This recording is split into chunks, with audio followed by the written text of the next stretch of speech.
સમસ્ત ગુજરાત બ્રહ્મ સમાજના સાબરકાંઠા જિલ્લા દ્વારા એક મહત્વપૂર્ણ કાર્યક્રમનું આયોજન કરાયું હતું। હિંમતનગરના પોગલુ ગામે જનરલ સભા અને સ્નેહ મિલન કાર્યક્રમ યોજાયો હતો। આ કાર્યક્રમમાં જિલ્લામાં નવનિયુક્ત હોદ્દેદારોને શુભેચ્છાઓ આપવામાં આવી હતી। સાથે જ આગામી કાર્યક્રમો અંગે વિસ્તૃત ચર્ચા કરવામાં આવી હતી।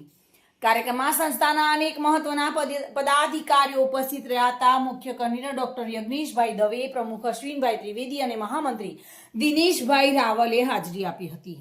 મુખ્ય સંગઠન ભરતભાઈ વ્યાસ અને પ્રવક્તા આશીષભાઈ મહેતા પણ ઉપસ્થિત રહ્યા હતા।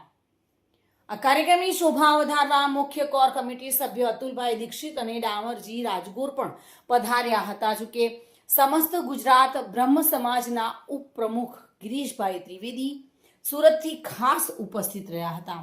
જિલ્લા કક્ષાના અન્ય હોદ્દેદારો, બ્રહ્મ આગેવાનો અને કાર્યકર્તાઓએ પણ કાર્યક્રમમાં ભાગ લીધો હતો અને કાર્યક્રમને દીપાવ્યો હતો। મહેન્દ્ર ઓઝા સાથે bureau report, today Gujarati news.